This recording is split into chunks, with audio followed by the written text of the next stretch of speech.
Hello et bienvenue dans une édition spéciale de notre podcast Les matchs de ma vie. À travers 5 matchs de foot, notre invité parle de son amour pour ce sport et nous ouvre aussi et ainsi sur quelques chapitres de sa vie. Pour ce nouveau numéro qui est donc aussi diffusé à la télé sur Beansport, nous avons un invité de prestige, un footballeur brésilien adopté par la France depuis les années 90 lorsqu'il portait de façon magistrale le maillot de Paris Saint-Germain. Ladies and gentlemen, nous sommes avec the one and only Ray Sousa Vieira de Oliveira, ou tout simplement, Ray. Hello!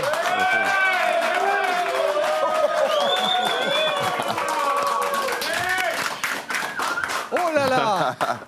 On a les supporters. Hein. Quel accueil! Il est venu avec son propre fan club pour parler dans les matchs de ma vie, Oui. les buts de ma vie, le livre qui vient de sortir, que vous allez vous offrir pour le plaisir, ou peut-être offrir, pourquoi pas, parce que c'est les fêtes aussi de cette fin d'année. Ouais. Faites-vous plaisir, faites plaisir aux autres. Que vous avez écrit avec l'ami Rémi Fier, Exact. avec une préface de Michel Denisot aussi. Oui. Des formidables histoires C'est ça. d'un homme, d'un joueur de foot, mais bien plus que ça, parce que le foot, il n'y a pas que ça dans votre vie, on est d'accord? Je l'espère. Surtout quand on a déjà 60 ans, donc il y a beaucoup plus de choses à raconter. Vous les faites pas, les 60 ans. On a le même âge et vous n'avez pas un cheveu gris. Ouais. C'est déjà la première injustice de cette émission. On va, si vous voulez bien, on va se tutoyer déjà. Bien sûr. C'est avec plaisir parce qu'on se connaît Depuis longtemps, un tout déjà. petit peu. J'ai envie de commencer, avant de parler de matchs de foot qui Ouais. racontent un petit peu le parcours, un mot sur l'enfance au Brésil. Ah oui. Le cadet de 6 garçons à la maison. Évidemment, tout le monde sait, le grand frère aîné, Socrates, qui nous a éblouis à la Coupe du Monde en 1982 en Espagne. Mais est-ce que tout le monde jouait au foot dans la famille? C'était comment l'enfance? Parmi les six garçons, Oui. 5 pouvaient être pros. Ça, c'est sûr. Ah oui. Qualité des jeux, qualité technique, du talent. Bien sûr, on ne savait pas à quel niveau. Oui. Il y en a un qui jouait au tennis. Mon père, qui était autodidacte, c'était un philosophe populaire, j'appelle. Oui. Et c'est fou, c'est que lui, il jouait très mal au foot. Ah oui. On disait que peut-être ma mère jouait très bien, mais on jouait n'a mieux jamais que- vu jouer. Mais mon père, il était mauvais, il adorait les études, lire, tout ça. Il nous a toujours poussés aux études, mais aussi au sport, parce qu'il savait l'importance d'une façon empirique. Il savait que le sport pouvait apporter quelque chose pour le développement humain de ses enfants. Donc c'est pour ça qu'il y a eu 2 pros de Oui. foot et 1 pro de basket. Il y Ah en oui, a quand même, ouais. celui qui est plus proche de moi, Raimar. Oui. Il était basketteur. Oui. Et après, avocat. Après, il y a un autre médecin, en plus de Socrates, ingénieur. Mais c'était une enfance très riche. Hein. C'est un privilège d'avoir. Ça devait être très dur pour ma mère, mais mon père. 6 mais surtout garçons à la maman, maison. 6 garçons ouais. à la maison. Oui. Mais pour moi, le cadet, c'était exceptionnel d'avoir des références, des différentes références. Un qui était plus poète, musicien, un footballeur engagé. Mon père à la philosophie, la politique. Donc, Oui. c'était un privilège d'être le petit de cette grande famille. Parfois, c'est pas évident quand il y a un grand frère ou une grande sœur qui réussit dans quelque chose. On peut se dire, j'ai pas envie d'aller dans la même voie. Parce que Socrates, par exemple, tu es un formidable joueur de foot. On peut se dire, je vais pas être comparé à mon grand frère. Ça t'a jamais traversé, ça? Écoute, mon père, c'est une histoire que je raconte dans le bouquin. Effectivement. Mon père, à un moment donné, Socrates, il commençait à être un peu plus reconnu dans son activité, encore quelques années, 21, 22 ans. Oui. Et moi, donc il y avait Sostène qui était déjà ingénieur, d'autres. Et moi, j'étais un peu très rêveur, un peu distrait à l'école. J'étais intelligent, mais distrait. Et mon père était inquiet. Et mes autres frères et des amis à lui disaient, écoute, j'ai déjà vu Ray jouer au foot, Oui. et c'est pas mal. Il lui disait, jamais 2 dans la même famille. Oui. Donc un jour, à 13-14 ans, il était inquiet pour moi, pour le futur. Il vient, et était un personnage, il adorait me provoquer. Hein. Il vient, il m'arrête. Déjà, il fait une question un peu intello. À 13-14 ans, il a dit, qu'est-ce que c'est la culture pour toi? Ah oui. Mais juste après, il a dit, écoute, il continuait inquiet, il disait, chante un peu pour moi. Il m'a demandé de chanter pour voir si j'avais un don, un talent, quelque chose. Parce qu'au foot, il n'y croyait pas. Oui. Et finalement, il était très, très fier, pas d'avoir 2 enfants à l'équipe nationale du Brésil, hein, Oui, pro et à l'équipe nationale du Brésil, Oui. mais surtout 2 capitaines. Oui. Ça, c'était la plus grande Bah, fierté. c'est extraordinaire, dans la même famille, d'avoir Ouais. deux capitaines de l'équipe nationale. On peut voir deux qui jouent dans la même équipe nationale, mais pas deux capitaines. Ouais. Ça n'existe pas. C'est extraordinaire, effectivement. Heureusement que tu n'étais pas un super chanteur, alors. Sinon, Heureusement, sinon le foot. tu n'aurais jamais connu en tant que Et heureusement, que footballeur. et heureusement pour les gens qui devaient écouter. Heureusement que, oui, pour les gens qui aiment la musique. On va commencer par match numéro 1, notre premier match, Ray. Je veux que tu nous racontes un petit peu cette équipe de Sao Paulo, 92. Et vous allez gagner la Copa Libertadores pour la première fois dans l'histoire du club contre les Newell's Old Boys. En plus, tu vas marquer le seul but du match retour. Séance de tir au but, donc victorieuse. Ouais. Raconte un petit peu cette époque-là et ce que ça voulait dire pour toi et pour tes coéquipiers. Bon, déjà, São Paulo, c'est une grande équipe au Brésil. Il y a plus de 14 millions de supporters. Oui. Donc, on voulait être encore plus ambitieux, d'avoir des titres internationaux. Et on a eu Tele Santana. Tele Santana, qui est devenu champion du Brésil avec nous, qui avait fait la Coupe du Monde 82 et 86. Donc, il a monté deux équipes des rêves. Mais Grand entraîneur. Ouais, qui a perdu 82 contre l'Italie dans un match fou et contre la France un match merveilleux. Eh oui, Luis Fernandez avec le tir au but. Exactement. Effectivement. On va en parler tout à l'heure. Et donc, Tele Santana revient dans un club, il fait le même phénomène. Nous, on jouait, comme on dit, par musique. Ouais. Et on était encore meilleurs des années après. Mais déjà, la première finale, la Coupe Libertadores, c'est comme la Champions League dans le continent. Et la première fois, il y avait 0-0, on avait perdu le match aller contre les Argentins. Donc, tu connais un peu les Argentins, hein, ils avaient l'avantage, donc ils faisaient toujours, ils provoquaient. Et il restait moins de 10 minutes. L'arbitre, il y avait 105 000 personnes au stade de Morumbi. Ouais. Et l'arbitre siffle penalty. Quand il siffle penalty, tous les supporters, avec le bruit, là, ça va venir et on devait gagner, sinon ce serait fini. Et je regarde mes coéquipiers qui commencent à célébrer aussi. Le seul qui n'a pas célébré, c'était moi, qui devait tirer le penalty. Oui, quand même, c'est pas encore fait. Et là, j'ai mis le ballon par terre, ainsi, j'ai essayé de me concentrer. J'ai fait 5, il y a des bruits qui ne s'arrêtaient pas, 5 pas en arrière. Et du coup, moi, un silence. Et là, j'ai vu que c'est plus impressionnant que 100 000 personnes qui crient, c'est 100 000 personnes. En silence, qui attend ce que tu vas faire. Donc, c'était là, bien sûr que j'avais la confiance, j'étais le capitaine, j'avais un peu plus d'expérience. Mais quand même, c'est une situation pour... Il y avait un dirigeant qui, dans le bus, il disait « La seule opportunité qu'on a eue de gagner cette coupe, on a loupé un penalty. » Il a raconté à moi avant le match. Donc, c'est la première chose qui est venue dans ma tête. Mais heureusement... Drôle de psychologie, ça. Ouais, heureusement, on avait une super équipe aussi. Je me sentais bien accompagné. Ça me donne confiance aussi, les supporters, l'ambiance. Et j'ai marqué qu'on gagne cette première coupe. C'était une fête. C'est une des plus belles fêtes des communions entre joueurs et supporters parce qu'à l'époque, ils sont envahis donc il y a des images incroyables ces moments-là. Et on était avec, je sais pas, 20 000 personnes dans le terrain avec nous qui célébraient. Formidable. Et c'est parce que là, vous passez un cap, parce que gagner l'équivalent de la Ligue des Champions pour l'Amérique du Sud, ça vous fait passer un cap quand même. Et ce qui nous emmène à notre deuxième match, parce que quand vous gagnez la Copa Libertadores, vous avez droit à disputer la Coupe intercontinentale. Contre le grand Barcelone. Oui, de Johan Cruyff, qui venait de gagner la Ligue des Champions, à Wembley d'ailleurs, cette année-là. C'était à Wembley, oui, c'est vrai. Et donc, lors de C'était contre Sampdoria. Sampdoria, effectivement. Et donc là, raconte un petit peu ce match-là, parce que... on va au Japon, le match était au Japon, à Tokyo. Et pour les tournois d'été, on avait déjà gagné la Copa Libertadores et Barcelone aussi, la Ligue des Champions.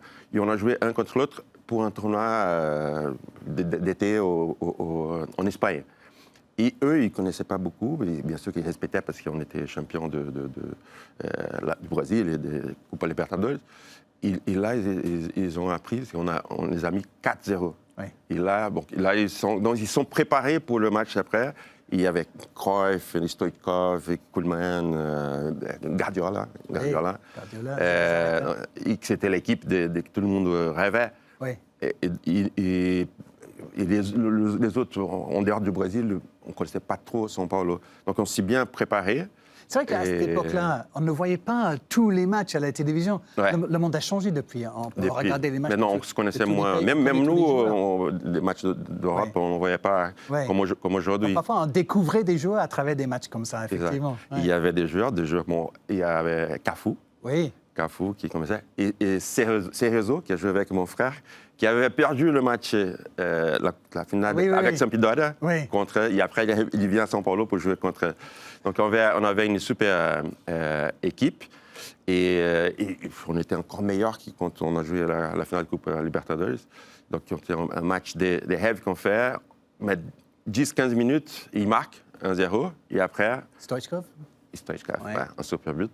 Et après, on revient, je marque le premier but, un peu comme un beau centre de Miller qui touche mon ventre ici, je laisse toucher. Et après, un coup franc incroyable qui est une personne historique pour le club et pour le Brésil. Il est magnifique. Magnifique. Il est vraiment top. Vous allez voir les images. Mais ce coup franc, c'est Cafu que vous jouez? C'est Cafu, oui. Je touche, Cafu arrête le ballon. Et tu trouves un angle extraordinaire. Et à l'entraînement, je m'entraînais beaucoup avec cette façon de frapper avec un toucher. Après, il arrêtait le ballon et parfois, le poteau il passait dessus, le gardien. Ça ne marchait pas pendant la saison. Oui. Et là, c'était le bon moment. Et après le match, c'est une chose qui montrait cette qualité de cette équipe. Donc, quand je marque, je cours vers Tele Santana, l'entraîneur, parce que c'était un peu devenir intercontinental, un champion du monde. On a battu la Ligue des Champions, c'est qui a gagné la Ligue des Champions, donc l'Europe contre l'Amérique du Sud. Et donc, il méritait, Tele Santana, un titre, cet auteur. Et après le match, Cruyff, il dit une chose qui symbolise un peu la qualité de cette équipe de São Paulo. Il a dit, si c'est pour se faire écraser, c'est mieux que ce soit pour une Ferrari. C'est un super compliment de Johan Cruyff, effectivement. Il a admiré votre équipe. Et lui, c'était un super match parce que les deux entraîneurs, des entraîneurs idéalistes, aussi avec une vision au-delà de son époque. Révolutionnaire du sport. Tele Santana avec les équipes du Brésil, avec São Paulo après, et Cruyff aussi. Même aujourd'hui, il y a plein d'entraîneurs qui sont inspirés en Cruyff. Donc, on était fiers, contents, et bien sûr, c'était une fête incroyable au Brésil. Mais aussi parce que c'était contre le grand Barcelone des Cruyff. Eh oui, formidable. Champion du monde, effectivement, après cette victoire. Et vous, meilleur joueur du monde en 92 aussi. Le match numéro 3, on va parler de la finale de la Coupe du Monde en 1994. Ouais. Mais d'abord, du tournoi lui-même, parce que cette Coupe du Monde, au cours de laquelle tu as dû vivre des montagnes russes émotionnellement, parce que tu commences le tournoi, tu es capitaine du Brésil, et un petit peu plus tard, tu te retrouves sur le banc. C'est compliqué, ces moments-là, d'être heureux, peut-être personnellement, alors que le groupe doit continuer à avancer. Raconte un petit peu comment ça s'est passé, et puis on parlera de la finale et des célébrations qui suivent. Oui, j'étais pendant 4 ans, juste après la Coupe 90, j'assume le poste de capitaine de l'équipe nationale du Brésil, le numéro 10. Donc, j'ai aidé à construire toute cette équipe. 93, c'est quand je viens à Paris. Donc, j'avais fait 3 saisons sans vacances à São Paulo. J'ai joué 95 matchs par saison à São Paulo. Sans vacances après, pendant les vacances, j'ai joué à l'équipe nationale. Ouais. Donc, je suis arrivé en France fatigué. Donc, je ne suis pas arrivé au top. Donc, il y avait la première année ici d'adaptation ici en France. Mais je me sentais déjà mieux parce que j'avais une saison ici en France. Ça commençait à aller mieux. Et donc, le premier match contre la Russie, moi, je suis élu le meilleur joueur du match. Donc, ça commence bien. On est aux États-Unis. Oui, on bat la Russie 2-0. Mais il y avait cette chose qu'au Brésil, c'est très important, de l'opinion publique. Ah oui. Donc, les gens disaient, il n'est pas encore adapté en France, est-ce que ça est bien, le capitaine. On critiquait beaucoup aussi Pereira, qui était l'entraîneur. Mm-hmm. Donc, il y avait une pression énorme. Le Brésil a passé 24 ans sans gagner la Coupe du Monde. Donc, à chaque Coupe du Monde, ça augmentait la pression. C'est vrai que chez vous, en plus, les supporters pensent que vous devez gagner à chaque fois. À chaque fois, oui. Ouais. Ça va être Chez pareil nous, pour personne ne pense jamais qu'on va gagner. c'est vrai. Et donc, le deuxième match, on gagne 3-0. J'ai fait un match correct. Le troisième, vraiment, je n'ai pas fait un bon match, mais toute l'équipe n'a pas fait. Ils ont fait un partout contre la Suède. Et c'est là aussi que je crois que l'opinion publique a joué dessus. Donc, je sors. Et quand je sors, j'ai pensé tout de suite plus à l'équipe. Déjà, à mon coéquipier qui rentrait à ma place, donc c'est Mazinho, donc, j'ai le respect pour lui, donc lui qui avait un talent aussi. Et donc, il rentre. Et moi, tout de suite, je crois que là, mon rôle de capitaine, c'était aussi, même en commençant les matchs au banc de touche. Donc, j'ai évité de penser à moi, une frustration, mais penser à aller au bout, parce qu'on avait besoin de cette Coupe du Monde. Et je crois que ça a joué un rôle important pour le groupe. On a le capitaine tout le monde attendait quelle va être la réaction des rats et ça. C'était très positif. J'ai rentré encore pendant le match 2 autres matchs, dont un contre le Pays-Bas, qui était le meilleur match de la Coupe du Monde, 3-2. Oui. Et la finale, j'ai pas joué, mais j'ai fait partie. Pour moi, c'était le Coupe du Monde, on ne gagne pas sur un match, c'est tout un parcours. Ouais. Et là, c'était 4 ans, j'étais la plupart du temps le capitaine. Et donc, j'ai pensé plus au groupe objectif au Brésil qui méritait. Tu as pris sur toi. Et avait besoin de cette Coupe du Monde. C'est la première fois qu'une finale a été décidée sur tir au but. Il y avait cette équipe avec Romario et Bebeto, on a tous les images en tête. Donc, victoire après la séance de tir au but contre Baggio et les Italiens. C'était comment le retour au pays? Le retour, c'était... Enfin, je le sais, parce que tu racontes très bien. Tu racontes très bien dans le livre. Parce que souvent, on me demande quel est le moment le plus fort pendant la Coupe du Monde. Bien sûr, quand on lève la coupe, c'était incroyable. Le match, quand on siffle la fin de match. Mais quand on rentre au pays, c'était le moment où...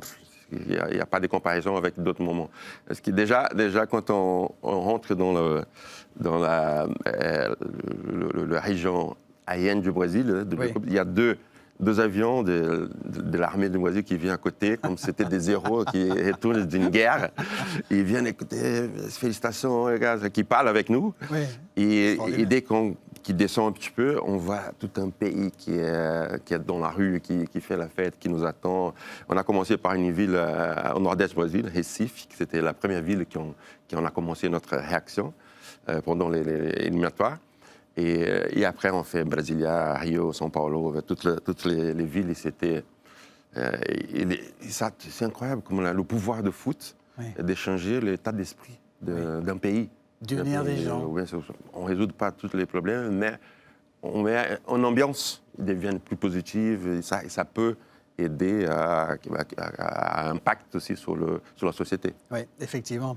Tu as parlé un petit peu de Paris Saint-Germain, on va y revenir maintenant, parce que le Paris Saint-Germain, à partir déjà, il y a ce moment en 93 où on fait la présentation au Parc des Princes avec Michel Denisot, le président, devant tout le monde. Tu as dit dans le livre, c'est la première fois de ta vie que tu as mis un costume.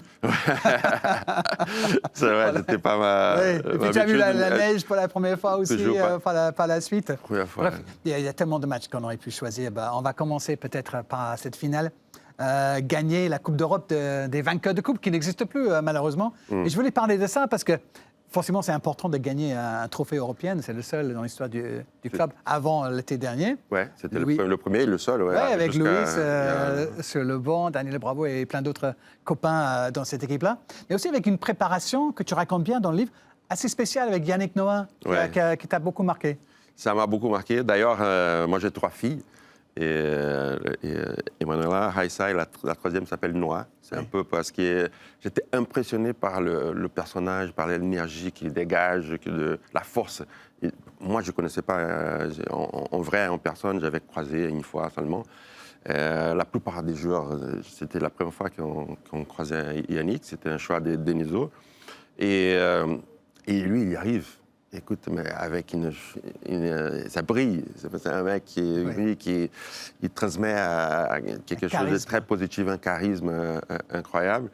Et bien sûr, on a fait tout un parcours, mais c'était un toucher très positif pour nous qui nous a fait décontracter un petit peu, d'être un peu plus optimiste encore. On avait des moments dans le championnat pas très positifs. Donc c'était important, ouais. C'était particulier cette préparation, mais ça fait partie de l'histoire et de la belle histoire le premier titre. Avec une belle fin, Bruno N'Gotty avec son coup franc. Et puis Jacques Chirac, le président de la France, qui vous reçoit à l'Élysée pour fêter ça aussi. C'est marquant, ces moments-là. Oui, c'était Jacques Chirac. Après, il m'a écrit aussi une lettre signée proprement. Et par mon parcours aussi ici au PSG, bon, la descente des Champs-Élysées, c'était avec les bras des supporters aussi, c'est inoubliable. Mais oui, c'est cette montée des marches de club parisien qui vient de gagner sa première Coupe européenne. C'est quelque chose qui fait partie des souvenirs. Donc il y a certains souvenirs qui marquent un parcours dans mon histoire et dans l'histoire aussi du club de la capitale. Des moments magiques, effectivement. Champion de France avec Paris Saint-Germain, 2 fois les doublés Coupe de la Ligue, qui n'existe plus non plus. Mais pour finir, le match numéro 5, peut-être le dernier au Parc, Rai. La seule déception du match de la finale, c'est parce que j'ai pris un coup. Il y a quelqu'un qui est venu pour la finale contre le Rapide. Et il y avait mes 5 frères qui sont venus. Oui, pour toute la famille était au stade. Et à 10 minutes, je prends un coup, je sors, il s'agit à Socrates et tout ça. Oui, formidable. C'était la seule déception, mais sinon, après, c'était qui des fêtes. Tout le monde est venu voir, mais au moins, vous avez gagné et fait la fête avec tout le monde. Et donc, ce dernier match au Parc, les supporters de Paris Saint-Germain vous ont préparé un adieu, ou plutôt un au revoir, parce que vous revenez quand même. Vous avez partagé votre vie entre Paris et le Brésil, d'ailleurs, avec cette image derrière vous qu'on a préparée spécialement. Très touché, Merci à Olivier Djewab d'avoir préparé tout ça. Cette émotion du dernier match donc, au Parc des Princes contre l'AS Monaco, le résultat, on s'en fout un peu. C'était l'émotion de ce moment. Parce que c'était quand même quelque chose de très marquant, non au niveau humain. Cette génération des supporters, tout le monde que je rencontre, 80% des gens que je rencontre, ils parlent. J'ai pleuré avec, j'étais ému, j'étais dans le COP. Donc d'ailleurs, j'ai rencontré tellement de gens qui étaient au stade. 500 000 au stade ce soir-là. Mais c'est quelque chose qui a marqué parce que c'était tellement spontané. Parce que c'était pas mon dernier match avec le Paris Saint-Germain, parce qu'on a fait 2 finales de Coupe après. C'était le Stade de France. Mon dernier match au Parc. Et ça, c'est quelque chose qui... C'était devenu ta maison. Donc, je ne m'attendais pas à ce moment, l'hommage et les au revoir. À bientôt. Et donc, quand j'ai vu, depuis le départ, quand je rentre sur le terrain, qu'il y avait tout un stade vert et jaune qui chantait des musiques brésiliennes, après une musique pour le capitaine High. Et il pleuvait, mais donc j'ai commencé à faire le tour. Les gens sont restés. Le ciel pleurait ton départ aussi. Et personne ne bougeait. On passait que par plus de demi-heure après le match, personne ne bougeait. Et continuait à chanter. Et ça représentait que je ne m'attendais pas à, bien sûr, ça. Cette émotion qui sort, qui est plus fort que nous. Mais je crois que c'est parce que aussi, ça représentait une époque aussi. Une époque, j'étais capitaine, j'étais un peu le Brésil qui arrive, cette complicité entre l'amitié que je représente aujourd'hui, même aujourd'hui, franco-brésilienne, qui à l'époque était déjà très fort et qui est restée dans le club et à Paris aussi. Je crois que j'ai contribué, je crois qu'il y a quelque chose. Le Brésil fait rêver la France fait rêver les Brésiliens. On a beaucoup de choses encore à faire ensemble. Et je crois que dans les années 90, j'ai représenté un peu ça. Donc, ils étaient contents, ils chantaient pour mon parcours, pour les victoires, pour le but, mais aussi parce qu'ils savaient que l'esprit du Brésil serait resté pour toujours au Parc. Très belle histoire. Oui, c'est beau tout ça. Et effectivement, les buts de la vie, c'est le nom. Donc, Du livre, on vous rappelle la dernière fois, les buts de ma vie. Dans les matchs de ma vie, ici, il n'y a pas que les matchs de foot là-dedans parce que tu es un homme engagé. Il y a la fondation Goldelletra, évidemment, qui existe depuis longtemps maintenant. Quand on parle des buts, c'est dans le sens large. Ouais, c'est ça. Et quels sont tes buts aujourd'hui dans la vie qu'est-ce que tu as encore envie d'accomplir, Rai? Heureusement, je raconte un peu tout ça. Heureusement, j'ai le privilège d'avoir plusieurs vies dans la même vie. Déjà, c'est pas facile à vivre cette reconversion après 15 et parfois 20 ans comme pro d'une activité très intense. Mais en même temps, je prends ça comme un privilège parce qu'on peut voir plusieurs vies dans la même vie. Et juste après, je commence, même avant, on a commencé l'idée des Goldelletra, c'est l'association qui aujourd'hui fait 26, presque 27 ans d'existence, plus de 5 000 enfants et jeunes sont déjà... 30 000 enfants et jeunes sont déjà passés, 5 000 qui viennent tous les jours.